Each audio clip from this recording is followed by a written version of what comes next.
ঘণ্টা গ'ল, 2 ঘণ্টা গ'ল, 3 ঘণ্টা গ'ল। প্ৰথমতে হাত তালি মৰা নাছিলোঁ, লাষ্টত লাহে লাহে হাত তালি মাৰিবলৈ আৰম্ভ কৰিলোঁ। আৰু এনেকুৱা এটা সময় আহি গ'ল, হলৰ মানুহে হাত তালি পিছত মাৰে। চালা দয়ালনৰ কথাত প্ৰথম হাত তালি ময়ে মাৰিবলৈ আৰম্ভ কৰিলোঁ। এখন মিটিঙতে মই নিজক কৈছিলোঁ সেইদিনাখনি, উত্তম পইচাৰ কাৰণে তই যদি কিবা কৰ, তই নেটৱৰ্ক মাৰ্কেটিঙেই কৰিব লাগিব। সিদ্ধান্ত ল'লো মই নেটৱৰ্ক মাৰ্কেটিং কৰিম। হেল্ল' কি গম পাইছিলোঁ মিটিংখনত জানে? আগত ভাবিছিলোঁ মানুহ ফচুৱা বিজনেছ। দয়ালনৰ বক্তব্য শুনাৰ পিছত গম পালোঁ এইটো মানুহ ফচুৱা বিজনেছ নহয়, মানুহক জীৱন দিয়া ইণ্ডাষ্ট্ৰী হয়। পইচাৰ অভাৱত পৰিয়াল চলাব নোৱাৰি বহুত পৃথিৱীৰ মানুহে ছুইচাইড কৰিছে, কিন্তু আমি তেনেকুৱা মানুহক জীৱন দিছোঁ। ঘৰ চলাব নোৱাৰি এনেকুৱা বহুত অভিভাৱক আছে, পাগল হৈ গৈছে, কি খুৱাম ল'ৰা ছোৱালীক, কেনেকৈ খুৱাম। আমি তেনেকুৱা মানুহক জীয়াই থকাৰ ৰাস্তা দিছোঁ। মোৰ নেটৱৰ্ক মাৰ্কেটিঙৰ এটা কথা বহুত ভাল লাগে, জানিব বিচাৰে?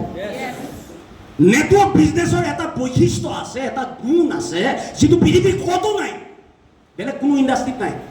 এনেকুৱা এটা মহান গুণ নেটৱৰ্ক ইণ্ডাষ্ট্ৰীত আছে, জানিব বিচাৰে কি আছে? মন গ'লেই এজন মানুহে অন্যজন মানুহক ইনকামৰ প্ৰস্তুতি দি দিব পাৰে। মন গ'লেই হাজাৰ হাজাৰ মানুহক ইনকাম অপৰচুনিটি দিব পাৰে।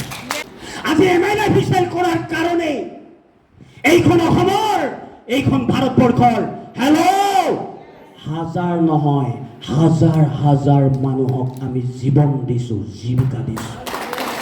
মানুহ ফচুৱা বিজনেছ মিটিঙত গৈ গম পালোঁ চালা এইটো মানুহক জীৱন দিয়া ইণ্ডাষ্ট্ৰী হয়, ভিখাৰী কৰোড়পতি বনোৱা ইণ্ডাষ্ট্ৰী হয়। সেই মিটিংখনত গৈ নতুন নতুন কিছুমান খবৰ পাইছিলোঁ, শুনিব বিচাৰে আপোনালোকে? আৰু আজি পৃথিৱীত ঘটি আছে, মই কৈ দিছোঁ নতুনকে। নেটৱৰ্ক মাৰ্কেটিঙক গুৰুত্ব দিব লাগিছিল। খাবলৈ নোপোৱা দেশ ভাৰতবৰ্ষই, নেপাল, ভূটান, পাকিস্তান, শ্ৰীলংকাই, বাংলাদেশে, ৰাইডৰং।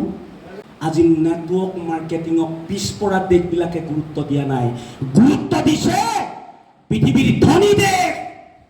যিমান পৃথিৱীত ধনী দেশ আছে, 1, 2, 10, 15খন, যিমান পৃথিৱীত আটাইতকৈ বেছি ধনী দেশ আছে, সেই দেশবিলাকে আজি নেটৱৰ্ক মাৰ্কেটিঙক আটাইতকৈ বেছি গুৰুত্ব প্ৰদান কৰিছে।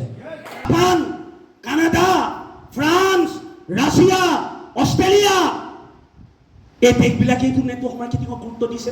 কথাটো বুজিছে নে? গুৰুত্ব দিব লাগিছিলে আপোনাৰ মোৰ।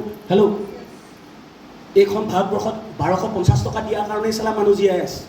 এখন দেশকে ভোট দিব আচলতে নেটৱৰ্ক মাৰ্কেটিং দৰকাৰ আছিল। 1250 টকাৰ কাৰণে আপোনালোক জীয়াই থকা নাই জানো? চবটো 1250 টকা দে 1250 দে দৰকাৰ আছিল ইণ্ডিয়াত নেটৱৰ্ক মাৰ্কেটিং, কিন্তু গুৰুত্ব দিছে আমেৰিকাই, German, Japan, Canada, France, Russia.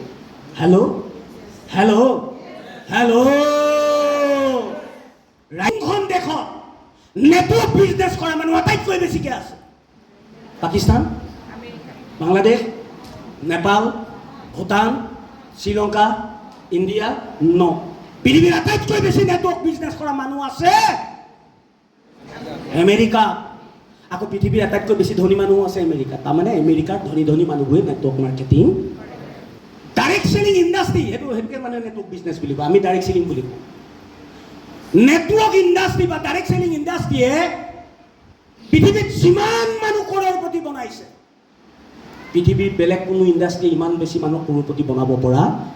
কুইজত যদি কুৱেশ্যন কৰে কোনটো ইণ্ডাষ্ট্ৰীয়ে পৃথিৱীত আটাইতকৈ বেছি মানুহ কৰোড়পতি বনাইছে, পাগল হৈ যাব। যিটো ইণ্ডাষ্ট্ৰীক আপুনি মই টুপি পিন্ধোৱা বিজনেছ বুলি কৈ আছোঁ, সেই ইণ্ডাষ্ট্ৰীটোৱে হেনো পৃথিৱীত আটাইতকৈ বেছি কৰোড়পতি সৃষ্টি কৰিছে।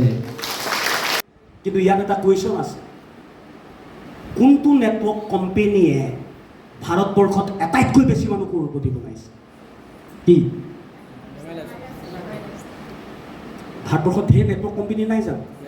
সব কোম্পানীয়ে কৰোড়পতি বনোৱা নাই জানো? আইচিএমও বনাইছে, এমৱে বনাইছে, ভেষ্টিজে বনাইছে, অৰিফ্লেমেও কৰোড়পতি বনাইছে, লাইফষ্টাইলেও কৰোড়পতি বনাইছে।